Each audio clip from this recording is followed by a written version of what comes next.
नमस्कार किसान भाइयों। आज हम आपको गर्म क्षेत्र का जो सेब की खेती है उसमें रोग और कीट नियंत्रण के बारे में थोड़ा जानकारी देना चाहते हैं। बेसिकली हमने देखा है, हम लोग लगभग इसमें 4 साल से इसकी खेती कर रहे हैं।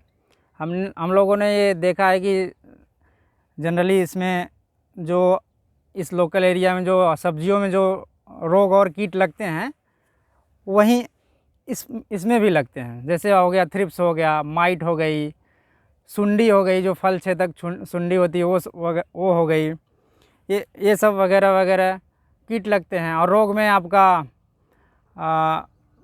ब्लाइट भी लगता है, बिटर पिट भी लगता है एप्पल में, और क्या बोलते हैं कैंकर, एक कैंकर बीमारी है जो कि बहुत ही घातक होती है, वो भी देखने को मिलता है हम लोगों को। उसके बारे में थोड़ा सा कंट्रोल के इसको किस तरीके से हम लोग कंट्रोल कर सकते हैं उसके बारे में थोड़ा सा चर्चा करते हैं। सबसे पहले हम लोग देखते हैं कि जैसे कि जो थ्रिप्स है, थ्रिप्स को कंट्रोल करने के लिए जनरली जो दवाई यूज की जाती है, मार्केट में अवेलेबल है हर जगह, जो चूसक कीट के लिए इस्तेमाल होती है, वही दवाएं आपको इसमें भी इस्तेमाल करना है। जैसे कि फॉर उदाहरण के लिए आपका इमिडाक्लोप्रिड एक दवाई आती है, उसका 1 ml पर लीटर पानी के हिसाब से आप स्प्रे करेंगे तो जो रस चूसक कीट होते हैं उसको आप कंट्रोल कर सकते हैं। उसी तरीके से आप माइट है, माइट की विभिन्न प्रकार की दवाइयाँ हैं, इंट्रापिड है वगैरह वगैरह, बहुत सारी दवाइयाँ हैं। इंट्रापिड तो फ़िलहाल अभी पुरानी हो चली है, लेकिन फिर भी अभी अच्छा रिस्पांस करती है। वो सब दवाइयाँ इस्तेमाल होती हैं। उसका भी डोज है 1 लीटर पानी में 2 ml मिक्स करके आप अगर उसको स्प्रे करते हैं तो उसमें आप अच्छा कंट्रोल कर पाते हैं माइट का। उसी तरीके से इसमें फल छेदक भी होते हैं, जो कि ज़्यादातर जब फ्लावरिंग फ्रूट सेट होने लगते हैं उस पीरियड में ही ज़्यादा प्रकोप करते हैं। तो उसको भी कंट्रोल करने के लिए कोई अच्छा सा कीटनाशक, मार्केट में बहुत सारे कीटनाशक हैं, हम किसी का स्पेशली नाम नहीं लेना चाहेंगे क्योंकि आप किसान भाइयों को पता है कि कौन से, मतलब जनरली जो आप कीट नियंत्रण के लिए इस्तेमाल करते हैं फल छेदक वगैरह के लिए, वही दवाई इसमें भी स्प्रे करिएगा तो आप उसको कंट्रोल कर सकते हैं। अब रही बात रोग में, कैंकर एक मेन समस्या होता है। वो कैंकर की बीमारी आती है सही ढंग से प्रूनिंग न करने पर, या प्रूनिंग का तरीका आपका गलत होगा तो कैंकर का समस्या ज़्यादा आता है। या फिर ये हो गया कि ज़्यादा पुरानी डाली को अगर आप काटते हैं तो भी कैंकर का समस्या आता है। तो उसको कंट्रोल करने के लिए जब आप प्रूनिंग करते हैं, प्रूनिंग के तुरंत बाद हमको कॉपर ऑक्सीक्लोराइड का स्प्रे कर देना चाहिए, जिससे कि आपका वो मिनिमाइज हो सके डिजीज़ का, कैंकर डिजीज़ जो उसका इन्फेक्शन बढ़ ना पाए।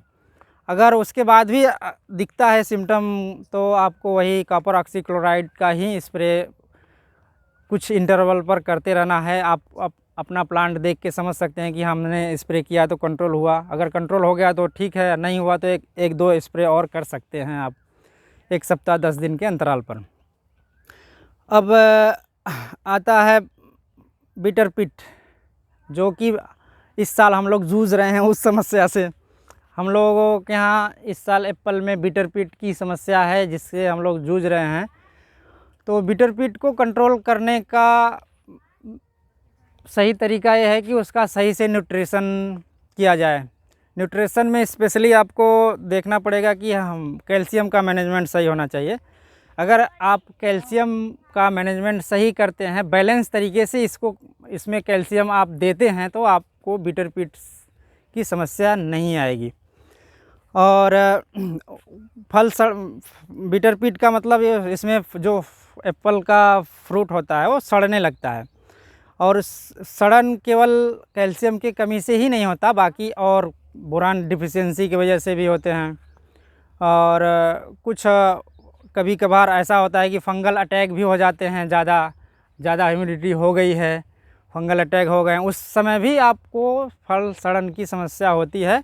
लेकिन ये जो बीटर पिट है, बीटर पिट इसलिए ज़्यादा घातक होता है क्योंकि इसको कंट्रोल करना थोड़ा दिक्कत होता है, क्योंकि जब इसका सिम्टम दिख गया आपको तो उस समय इसको कंट्रोल करना थोड़ा टफ हो जाता है, क्योंकि उस समय निकल चुका होता है, क्योंकि वो डिफिशियंसी की वजह से होता है, और वो स्पेशली कैल्शियम डिफिशियंसी होता है। और कैल्शियम डिफिशियंसी को कंट्रोल तुरंत नहीं किया जा सकता, उसको धीरे धीरे आप जैसे शुरू से न्यूट्रिएंट मैनेजमेंट कर रहे हैं तो बैलेंस अगर न्यूट्रिएंट अप्लाई करते हैं आप अपने फार्म में तो आप उसको कंट्रोल कर सकते हैं।